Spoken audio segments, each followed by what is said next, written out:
विश्वात्मक गणेश ज्ञान श्रृंखला में वास्तु रविराज की ओर से डॉक्टर रविराज का नमस्कार।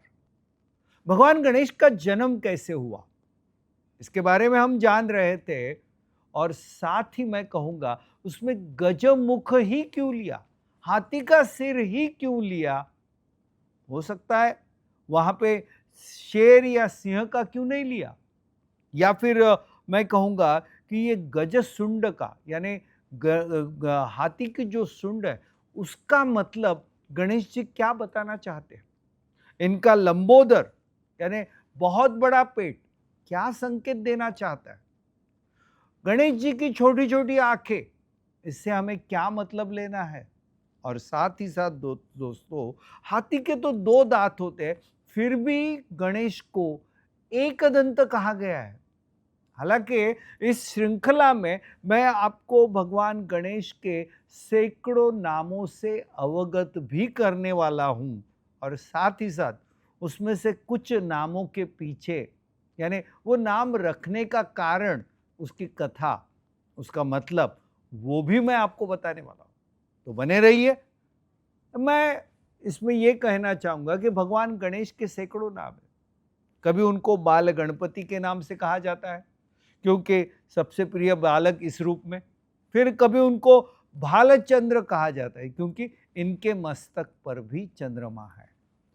फिर इन्हें बुद्धिनाथ कहते हैं क्योंकि ये बुद्धि के भगवान है। साथ ही साथ इनको धूम्रवर्ण कहते हैं क्योंकि धुएं को उड़ाने वाले, ऐसा इनका एक परिचय है। तो दोस्तों, उनको एकाक्षर यानी एकल अक्षर के रूप में भी जाना जाता है। वो गणाध्यक्ष है यानी गणों के अध्यक्ष है। गणपति है यानी गणों के पति या प्रमुख या राजा है। वो गौरी सुत है यानी मां पार्वती के पुत्र है। तो लंबकर्ण भी उन्हें कहा जाता है क्योंकि इनके कान बहुत बड़े लंबे हैं। तो चलिए दोस्तों, हम जान रहे थे भगवान गणेश जी के जन्म की कथा। कई सारी कथा है, इसमें से मैं अभी आपको केवल एक तीसरी कथा बताऊंगा और यह विषय वहां पे समाप्त करूंगा। पुराणों में ऐसा कहा गया है कि भूतान नामक एक राज्य है जिसकी राजधानी साक्षात कैलाश है। वहां के राजा साक्षात शिव है और इनके घर में एक बेटा पैदा हुआ, और वो बेटा निश्चित रूप से राजा का बेटा, और साथ ही साथ एक अलौकिक ऐसा बेटा। ऐसी खबर पूरे राज्य में फैलती है। और वहां की एक प्रथा है कि राज्य के सभी लोग नवजात बालक को देखने जब आते हैं तो किसी प्राणी का मुखौटा पहनकर आते हैं। और अब की बार ऐसा हुआ कि सभी जो प्रजा थी वो केवल और केवल हाथी का मुखौटा ही लगा कर आए। ये देखकर भगवान शिव जी को भी आश्चर्य लगा, लेकिन वहां पे ब्रह्मदेव जी ने कहा कि यही मकसद है या यही संकेत है कि हम इनको गणेश, गजानन इस रूप से जानेंगे। तो दोस्तों, इस कथा के अनुसार मैं कहूंगा यहां पे भी गजानन यानी जिनको गज का शीर है, आनन यानी सिर यानी चेहरा है, ऐसे गजानन गणेश, ये गणेश जन्म की एक और कथा यहाँ पे पूरी होती है।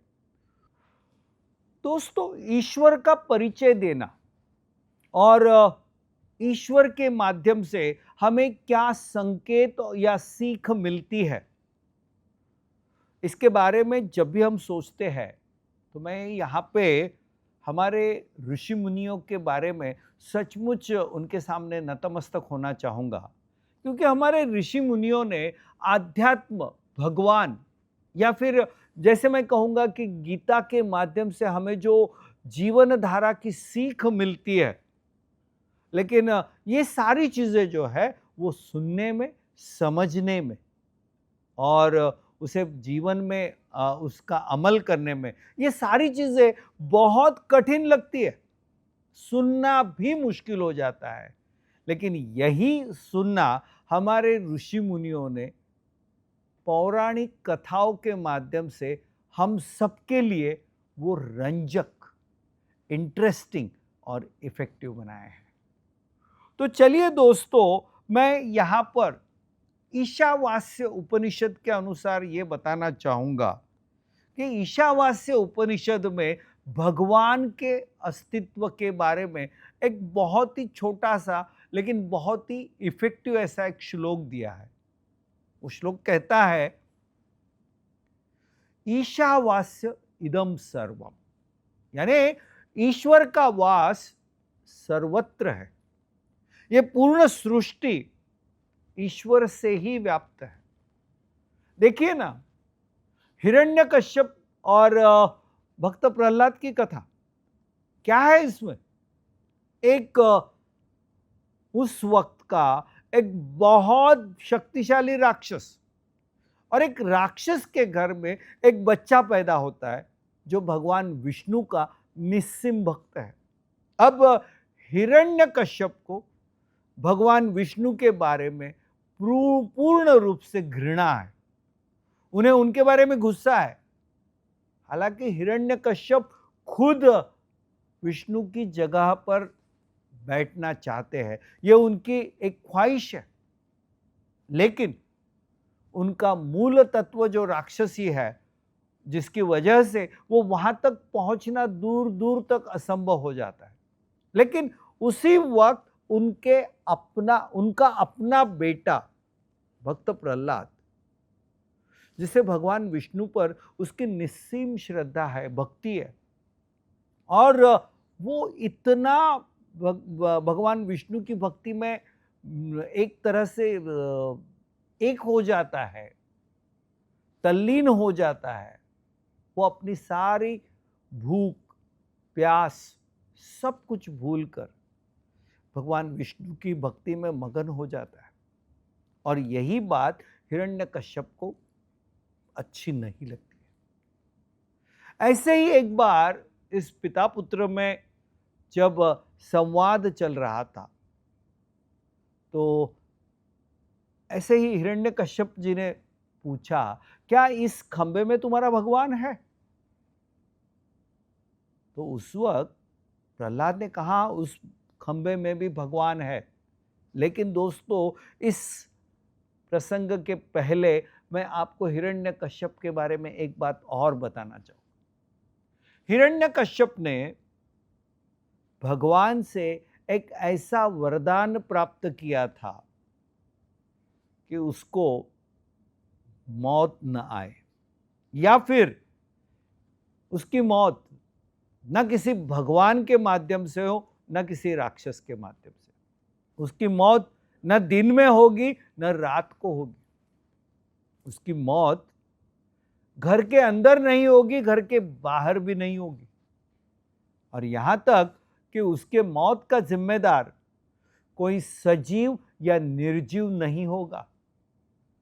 उसकी मौत किसी शस्त्र या अस्त्र से नहीं होगी।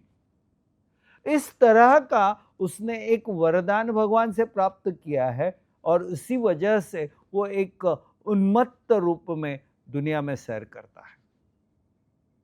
लेकिन जब वो भक्त प्रहलाद को कहता है कि क्या तुम्हारा भगवान चराचर सृष्टि में ईशावास्य इदम, ये जो ईशावास्य इदम सर्वम, ये जो उपनिषद कहता है, उसके अनुसार क्या इस खंबे में तुम्हारा भगवान है?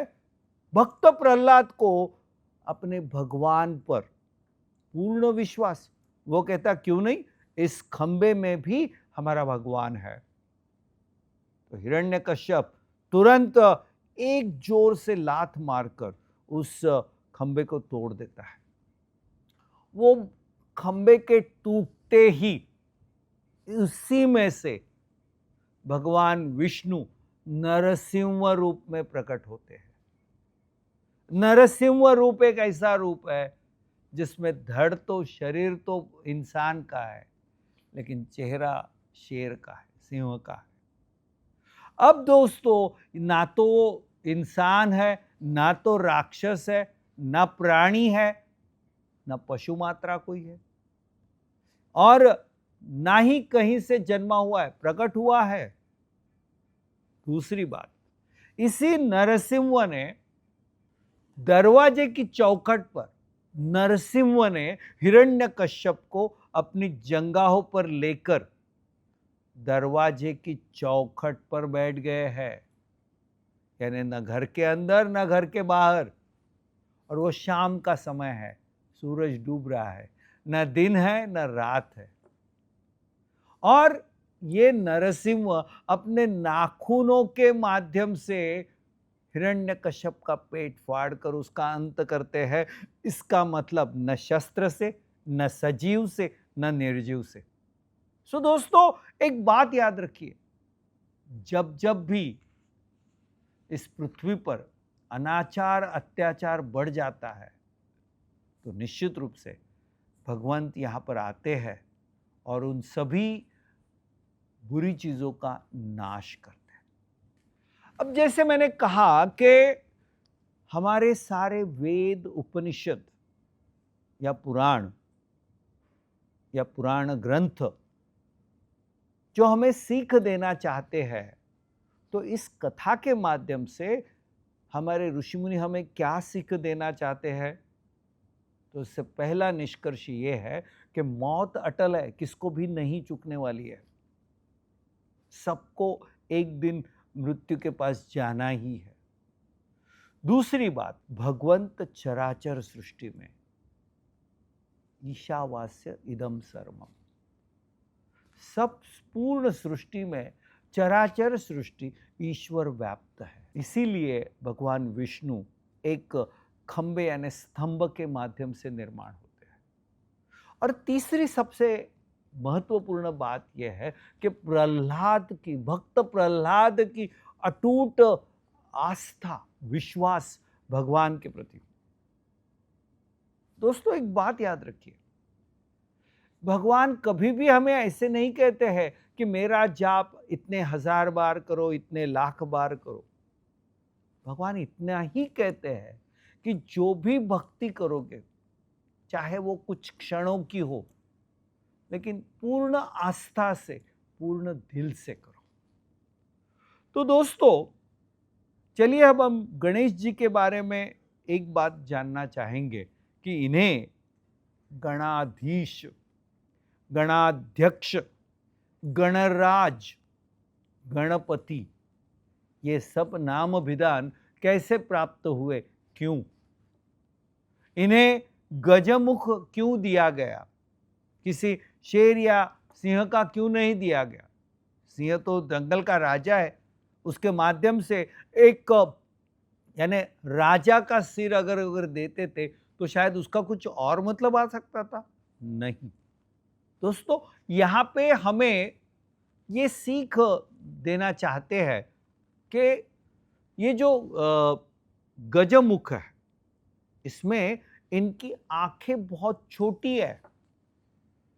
तो इसका मतलब क्या है कि गणपति के भक्त के पास, या फिर मैं कहूंगा कि आज मैनेजमेंट स्टडीज या लीडरशिप स्टडीज के दृष्टिकोण से अगर आप देखोगे तो छोटी आंखें यानी सूक्ष्म दृष्टि, छोटी आंखें यानी तीक्ष्ण और तेज दृष्टि, पूर्ण रूप से एक आपको फोकस दृष्टि, यानी भगवान गणेश की साधना करने से आपको एक फोकस्ड एटीट्यूड या फोकस्ड दृष्टिकोण प्राप्त हो सकता है। देखो सब, किसी को भी न टालो, लेकिन केवल सही चीज स्वीकार के अपने पास रखो और गलत चीज को नकार दो। या फिर गलत चीज बहुत ज्यादा बढ़ जाती है तो गलत चीज को कंट्रोल करना सीखो। और ये सारी बातें गणेश जी की वो छोटी आंखें इस तरह का एक संदेश हमें देता है। गणेश जी को गजकर्ण या शूर्पकर्ण के नाम से भी जाना जाता है। ये जो हाथी के कान होते हैं ना, वो बहुत बड़े होते हैं और सबसे बड़ी बात यह है कि इन कानों पे फ्लैप्स होते हैं, यानी सूप कहते हैं उन्हें, सुपला कहते हैं। ये सुपला हमेशा हिलते रहते हैं। इसका मतलब क्या है कि एक नेता को, गणाधीश को, गणपति को, गणराज को, एक नेता के रूप में सबको सुनना है, सब कुछ सुनना है। लेकिन ये सबको और सब कुछ सुनते समय कौन सी चीज अंदर ले जानी है और कौन सी चीज बाहर रखनी है, इसका संकेत ये सुपले, यानी एक एनालाइजिंग प्रवृत्ति। अच्छी चीजों को केवल लो और बुरी चीजों को छोड़ दो। यही इस सुपले के माध्यम से, इन बड़े कानों के माध्यम से, बड़े कान मतलब सब सुनो, लेकिन उस सुपले के माध्यम से आप अपनी एनालिटिकल प्रवृत्ति, केवल अच्छी चीजों को चुनने की प्रवृत्ति को ही बरकरार रखें, उसी को बढ़ाए। दोस्तों, एक बात याद रखिए, कॉरपोरेट कल्चर में भगवान गणेश का, वो बुद्धिदाता का आशीर्वाद आपको प्राप्त करना है। बुद्धिदाता की वजह से आप कॉरपोरेट वर्ल्ड में विजनरी बन सकते हो। साथ ही साथ दोस्तों, बुद्धि के माध्यम से कॉरपोरेट वर्ल्ड और लीडरशिप में कम्युनिकेशन स्किल को आप अच्छी तरह से हासिल कर सकोगे, या उसमें आप एक बेहतर बन सकोगे। फिर सत विवेक बुद्धि को बरकरार रखकर आप अपने लिसनिंग स्किल्स को बढ़ा सको, क्योंकि एक लीडर को सुनना सबको, लेकिन हर चीज पर रिएक्शन देने की जरूरत नहीं है। कब कौन सी चीज पर कौन सी प्रतिक्रिया देनी है, ये आपको वो बुद्धिदाता ही वो बुद्धि देता है। और वही लीडरशिप आप अगर गणेश जी की प्रार्थना कर कर, गणेश जी के आशीर्वाद प्राप्त करके करोगे, तो आप एक visionary leader, best communication skill, best listening abilities, और इसके माध्यम से एक उत्तम निर्णय क्षमता के माध्यम से अपने नेतृत्व को आप बरकरार कर सको। इसी वक्त गजानन के और कुछ नामों का मैं आपको परिचय देना चाहूंगा। उसे गजशुंड कहते हैं, गजवक्र कहते हैं, गजवक्त्र भी कहते हैं, और वक्रतुंड भी इनका नाम है। एक नेता को हमेशा दूर की सोच रखनी है, ये मैंने पहले ही आपको बताया, यानी उसको विजनरी होना। नेता यानी केवल 2-5 साल में क्या होता है या क्या होने वाला, ये नहीं, तो बहुत दूर की सोच रखना, ये नेता का लक्षण होता है। सुंड इतनी लंबी है कि उनकी छलांग या उनकी जो पहुंच है वो बहुत दूर तक जा सकती है। इससे भी बेहतर महत्व की बात यह है कि इस लंबी सूंड के माध्यम से, ये सूंड यानी एक तरह से हमारे लिए वो एक एंटेना है जो नजदीक के और दूर के संकेत रिसीव करता है। यानी दुनिया में इस वक्त क्या चल रहा है और आने वाले दिनों में क्या हो सकता है, इन सारी चीजों का संकेत लेने की क्षमता उस सुंड की तरह आपको जरूर है। दोस्तों, कई देशों में, खास करके अफ्रीका के देशों में, जब वहाँ के देहाती लोगों को पानी ढूंढना है तो वो हाथी की मदद लेते हैं, क्योंकि हाथी अपनी सूंड के माध्यम से पानी का स्रोत कहाँ है वो जरूर ढूंढने में कामयाब होते हैं। ये सूंड एक छोटी सी सुई को भी उठा सकती है और बड़े से बड़े लकड़े के टुकड़ों को भी अच्छी तरह से उठाकर एक जगह से दूसरी जगह, यानी एक नेता को कोई भी चीज छोटी हो या बड़ी हो, उसे दुर्लक्ष्य नहीं करना है, वो उसे इग्नोर नहीं कर सकते हैं। हर चीज को उन्हें, हर विषय को उन्हें सही और उचित न्याय देना, ये शुंड के माध्यम से भगवान गणेश हमें सीख देना चाहते हैं। सो दोस्तों, इस तरह हम भगवान गणेश के शरीर के जो एक एक अंग है, इनका परिचय और साथ ही साथ उसके माध्यम से वो हमें क्या सीख और संकेत देना चाहते हैं, वही हम जानने की कोशिश करें।